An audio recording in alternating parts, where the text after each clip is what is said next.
형제들아, 내가 이것을 말하노니 혈과 육은 하나님 나라를 이어받을 수 없고 또한 썩는 것은 썩지 아니하는 것을 유업으로 받지 못하느니라. 보라, 내가 너희에게 비밀을 말하노니 우리가 다 잠잘 것이 아니요 마지막 나팔에 순식간에 홀연히 다 변화되리니 나팔 소리가 나매 죽은 자들이 썩지 아니할 것으로 다시 살아나고 우리도 변화되리라. 이 썩을 것이 반드시 썩지 아니할 것을 입겠고 이 죽을 것이 죽지 아니함을 입으리로다. 이 썩을 것이 썩지 아니함을 입고 이 죽을 것이 죽지 아니함을 입을 때에는 사망을 삼키고 이기리라고 기록된 말씀이 이루어지리라. 사망아, 너의 승리가 어디 있느냐? 사망아, 내가 쏘는 것이 어디 있느냐? 사망이 쏘는 것은 죄요 죄의 권능은 율법이라. 우리 주 예수 그리스도로 말미암아 우리에게 승리를 주시는 하나님께 감사하노니 그러므로 내 사랑하는 형제들아, 견실하며 흔들리지 말고 항상 주의 일에 더욱 힘쓰는 자들이 되라.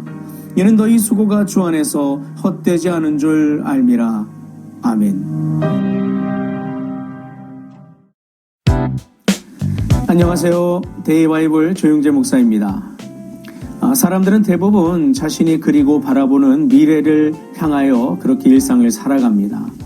합격을 바라보는 학생은 공부를 열심히 하겠죠. 수학을 바라보는 농부는 씨를 뿌리며 경작에 힘쓸 것입니다. 내일을 바라보는 사람들, 그것에 따라서 오늘을 준비하며 살아간다는 거죠. 그렇다면 성도는 무엇을 바라보고 무엇을 믿으며 살아가야 할까요?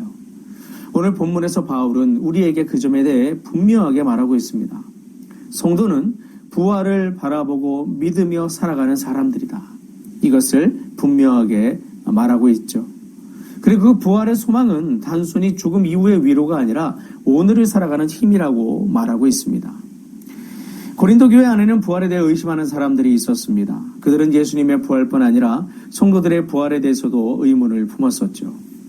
당시 고린도는 헬라 철학의 영향을 강하게 받던 도시였습니다. 헬라 철학은 육체를 낮게 보고 영혼을 중요하게 여겼었죠. 그래서 몸이 다시 살아난다는 부활신앙은 비합리적이고 받아들이기 어려운 가르침처럼 그렇게 보였습니다. 그러나 바울은 부활을 포기하지 않았습니다. 오히려 부활이 복음의 핵심이며 하나님 나라의 완성이라고 선포했죠. 그리고 오늘 본문은 그 긴 논증의 결론부에 해당합니다. 50절을 보겠습니다. 형제들아, 내가 이것을 말하노니 혈과 육은 하나님 나라를 유업으로 받을 수 없고. 여기서 바울이 육체가 악하다고 말하고 있는 것이 아닙니다. 현재의 연약하고 썩어질 상태로는 하나님 나라를 온전히 누릴 수 없다는 뜻이죠. 지금 우리의 몸은 늙습니다. 병들고 약해집니다. 그리고 결국 죽음을 맞이하게 되죠.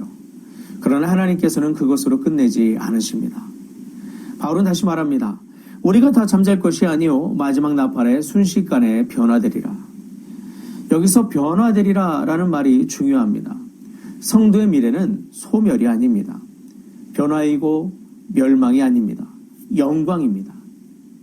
죽음이 마지막이 아니라 하나님께서 우리를 새롭게 하시는 시작이라는 것이죠. 그래서 바울은 부활을 설명하면서 계속 하나님 나라를 바라보게 합니다.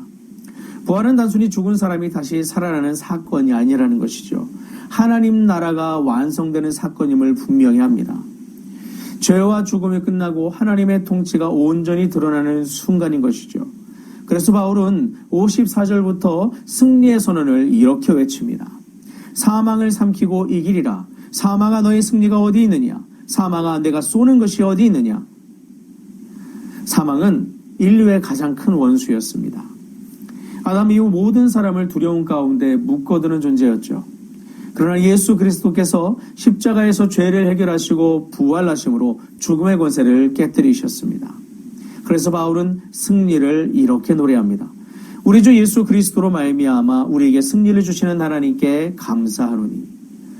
여기서 우리는 매우 중요한 사실을 발견할 수 있는데요.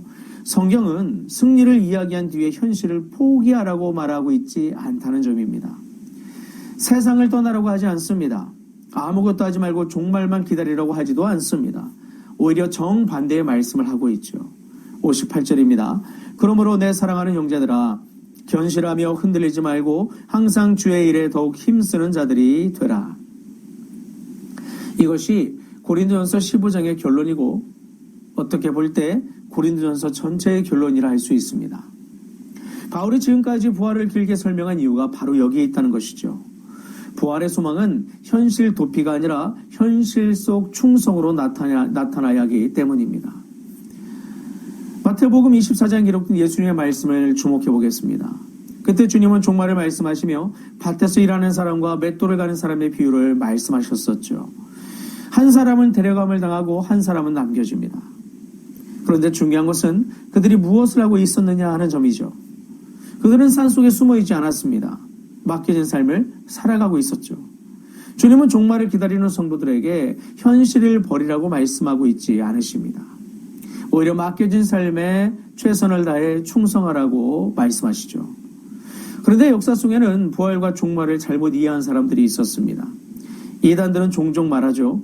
세상은 곧 끝난다. 직장도 필요 없다. 가정도 필요 없다. 모든 것을 버리고 우리를 따르라. 그러나 그것은 성경의 가르침이 아닙니다. 성경은 하나님 나라를 바라보는 사람이 세상을 버린다고 말하지 않습니다. 오히려 하나님께서 맡기신 자리에서 더욱 충성한다고 말씀하시죠. 가정을 사랑하고 직장에서 성실하게 일하고 교회를 섬기고 복음을 전하고 기도하고 사람을 사랑하고 삶에 대해 포기하지 않는 것, 이것을 주님께서 강조하셨습니다. 부활의 소망은 오늘의 삶을 무의미하게 만드는 것이 아니라 더욱 의미 있게 하는 데 있습니다. 왜냐하면 주 안에서 하는 모든 수고가 하나님 나라 안에서 결코 헛되지 않기 때문이죠. 그런데 솔직히 말하면 이것은 쉽지 않습니다. 우리는 연약하고 눈앞의 현실이 너무 크게 보이는 그런 존재이기 때문입니다. 당장의 문제와 어려움이 하나님 나라보다 더 크게 느껴질 때가 있습니다. 기도에도 변화가 보이지 않으면 낙심합니다. 섬겨도 열매가 보이지 않으면 포기하고 싶어지고 손해를 보면 억울해지며, 그래서 우리는 우리의 힘만으로 끝까지 걸어갈 수 있음을 우리는 잘 알고 있습니다. 그래서 우리에게는 성령님의 도우심이 필요하죠. 매번 되풀이되는 것이지만 이 부분은 정말 우리가 주목해야 됩니다. 매번 되풀이되면서도 우리가 주목해야 되고 또 때로는 잘 안 되는 이유는 그만큼 이것이 오늘 우리 가운데 부족한 부분이라는 거예요. 성령님은 분명히 우리를 도우시고 우리의 눈을 열어주실 분인데 우리가 구하지 않을 때가 너무나 많고 내 힘으로만 살려고 할 때가, 그래서 실패하고 넘어질 때가 너무나 많기 때문입니다. 그래서 우리는 성령님의 도우심을 구해야 됩니다. 성령님께서 우리의 눈을 열어주셔야 됩니다. 그래야 현실 넘어 하나님 나라를 볼 수 있습니다. 그리고 성령님께서 우리의 마음을 붙들어 주셔야 낙심하지 않고 다시 일어설 수 있습니다. 그리고 성령님께서 복음을 살아있게 하셔야 합니다. 그래야 세상의 가치보다 하나님 나라를 선택할 수 있게 되죠. 생각해보면 바울도 자기 힘으로 살지 않았습니다. 그를 끝까지 걷게 한 것은 의지가 아니었죠. 그를 살게 한 것은 복음이었습니다. 그를 붙든 것은 부활의 소망이었습니다. 그리고 그 안에서 역사하신 성령님이 그의 삶 가운데 함께 계셨습니다. 오늘 우리도 마찬가지입니다. 부활하신 주님은 지금도 살아계십니다. 그리고 성령님께서는 오늘도 우리 안에서 역사하고 계시죠. 성령님께서는 우리를 복음 안에 머물게 하시고 하나님 나라를 바라보게 하시며 끝까지 믿음으로 살아가도록 우리를 붙들어 주십니다. 그러므로 오늘 우리가 이 땅을 살아갈 때에 더더욱 우리가 믿음 안에서 충실하게 살아갈 수 있도록 성령님의 도우심을 구하며 복음의 능력을 붙드시길 바랍니다. 성령님의 능력을 구하시면서 복음의 소망을 놓치지 마시기 바랍니다. 그리고 하나님께서 맡기신 자리에서 충성하게 힘쓰십시오. 그렇게 살아갈 때 우리의 기도는 헛되지 않을 것이며 우리의 섬김, 사랑, 눈물도 헛되지 않을 것입니다. 왜냐하면 그리스도께서 다시 살아나셨기 때문이죠. 하나님 나라가 반드시 완성될 것이기 때문에 우리는 더더욱 이 소망을 가지고 믿음으로 가야 됩니다. 그리고 성령님께서 오늘도 우리를 그 영광의 날까지 붙들고 계시기 때문임을 우리는 기억하면서 오늘도 견실하여 흔들리지 말고 항상 주님께서 맡기신 사명에 따라 믿음의 길을 걷고 주의 일을 행하는 데 힘쓰는 우리 모두가 될 수 있었으면 좋겠습니다. 오늘 우리가 그렇게 믿음 안에 헌신을 하고 거룩한 수고를 아끼지 아니하며 하나님 나라의 백성답게 살고자 했을 때에 그 길 걸어갈 수 있도록 주님께서 힘주시고 지혜와 능력으로 주의 사랑으로 충만케 하시고 오늘도 승리있게 하실 것을 믿습니다. 오늘 이 한 날이 그런 한 날이 될 수 있기를 간절히 바랍니다. 기도하시겠습니다. 좋으신 하나님 아버지 감사합니다. 오늘 말씀을 통해 우리가 가야 할 길을 다시 한번 살펴봤습니다. 이 땅을 살아가지만 우리는 하나님 나라를 소망하며 이 땅에 살아갈 때 부여하신 주님께서 맡기신 그 사명을 지켜야 될 존재임을 다시 한번 깨닫게 되었습니다. 세상이 무엇으로 우리를 충동질하고 우리를 미혹한다 할지라도 그것에 넘어지지 아니하며 부활의 소망을 입은 자답게 오늘도 한 걸음 한 걸음 믿음의 걸음을 뗄 수 있는 우리 모두가 될 수 있도록 인도하여 주옵소서.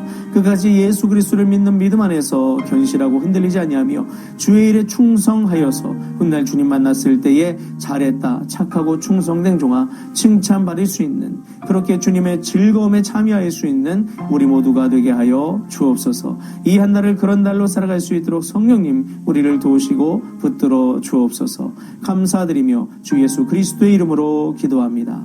아멘.